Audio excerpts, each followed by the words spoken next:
Assalamualaikum warahmatullahi wabarakatuh. Perkenalkan, nama saya Irianti Arsoliana Sarumpait dari jurusan Ilmu Pemerintahan, Fakultas Ilmu Sosial dan Ilmu Politik, Universitas Islam 45 Bekasi. Di dalam video ini saya akan mempresentasikan tentang perilaku komunikasi pemerintahan. Berikut presentasi. Assalamualaikum warahmatullahi wabarakatuh. Di sini saya akan mempresentasikan tentang perilaku komunikasi pemerintahan. Pengertian perilaku komunikasi pemerintahan. Perilaku komunikasi. Perilaku komunikasi adalah perilaku atau aktivitas-aktivitas tersebut dalam pengertian yang menampak dan aktivitas yang tidak menampak. Demikian pula aktivitas-aktivitas dan kognitif. Sedangkan perilaku komunikasi sendiri yaitu suatu tindakan atau perilaku komunikasi baik itu berupa verbal ataupun nonverbal yang ada pada tingkah laku manusia. Bentuk perilaku komunikasi. Yang pertama, perilaku tertutup adalah respon seseorang terhadap stimulus dalam bentuk terselubung atau tertutup. Maksudnya di sini stimulus atau respon ini masih sebatas pada perhatian, persepsi, pengetahuan, kesadaran, dan sikap yang terjadi belum bisa diamati secara jelas oleh orang lain. Yang kedua,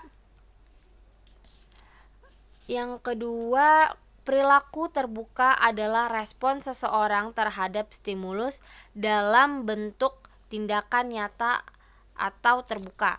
Maksudnya di sini respon terhadap stimulus tersebut jelas dalam bentuk tindakan atau praktek. Selanjutnya, faktor yang mempengaruhi perilaku komunikasi.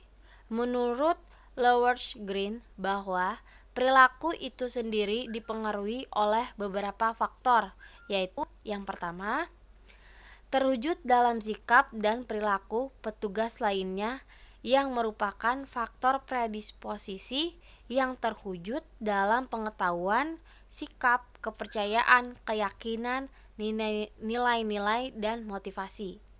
Yang kedua, faktor pendukung yang terwujud dalam lingkungan fisik tersedia atau tidak tersedianya fasilitas-fasilitas atau sarana-sarana kesehatan.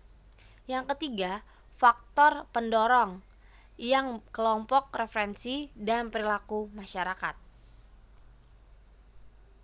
Berikutnya, komunikasi pemerintahan.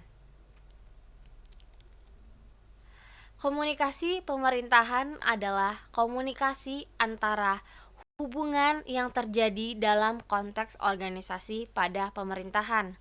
Karena itu, komunikasi pemerintahan tidak lepas dari konteks komunikasi organisasi, dan ia juga merupakan bagian dari komunikasi organisasi. Arus penyampaian dan penerimaan pesan dilakukan melalui jaringan yang bersifat hubungannya saling bergantungan atau satu sama lain berdasarkan aturan-aturan formal. Pesan yang disampaikan dan yang diterima bukan berupa informasi saja, tetapi melainkan juga penyebaran ide-ide atau sharing instruksi atau perasaan-perasaan yang berhubungan dengan tindakan dan kebijakan pemerintah. Jadi, di sini komunikasi pemerintahan yang dimaksud adalah birokrasi pemerintahan dengan berbagai informasi yang diterima, gagasan ataupun perasaan, dan sikap dengan partisipasi komunikasi dengan lainnya yang disebut juga komunikasi, yaitu aparatur pemerintahan untuk internal organisasi dan dunia usaha, masyarakat, dan organisasi-organisasi lainnya, pemerintahan untuk eksternal organisasi ataupun sebaliknya. Selanjutnya, proses komunikasi pemerintahan. Komunikasi pemerintahan menunjukkan proses pengiriman dan penerimaan sebuah pesan. dari satu pihak kepada pihak lainnya melalui cara-cara dan aturan-aturan tertentu dengan harapan menjadi perubahan perilaku sesuai dengan pesan yang diterima.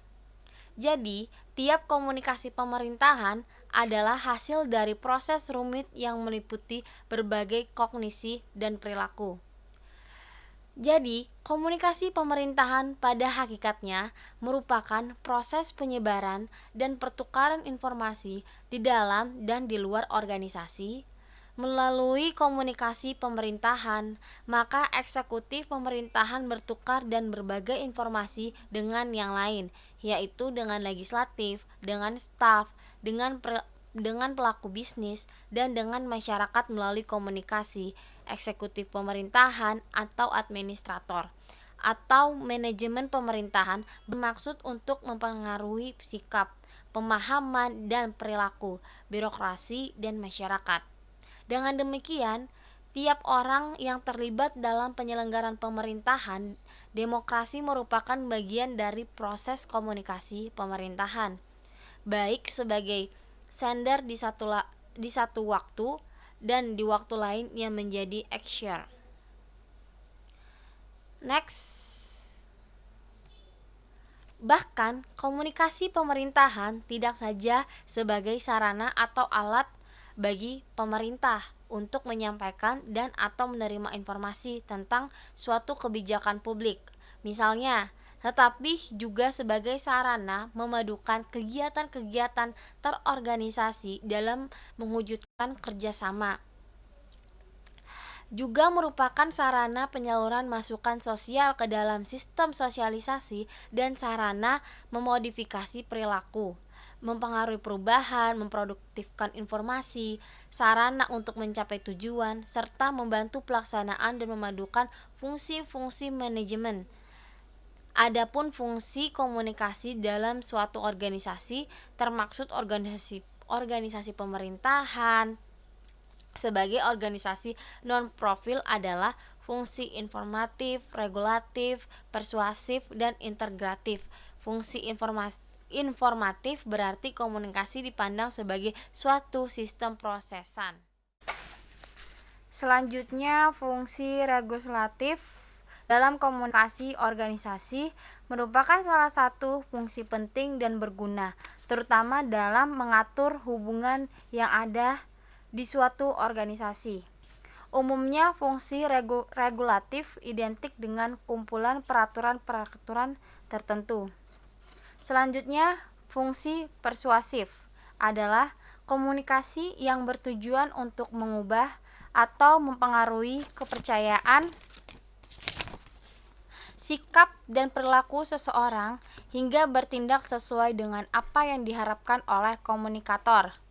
Selanjutnya, fungsi integratif dalam komunikasi menjelaskan bagaimana orang-orang, teknologi, dan lingkungan sebagai konsep dasar komunikasi organisasi saling berinteraksi untuk mempengaruhi semua yang terjadi dalam organisasi. Berikutnya, perilaku komunikasi pemerintahan. Suatu pola perilaku atau kebiasaan seorang pejabat atau aparat pemerintahan untuk menyampaikan atau berkomunikasi kepada masyarakat sesuai dengan nilai-nilai aturan-aturan yang sudah ditetapkan sebelumnya, yaitu dalam ajaran untuk melakukan komunikasi atau perilaku yang baik sesuai dengan nilai-nilai keutamaan dalam hubungan manusia.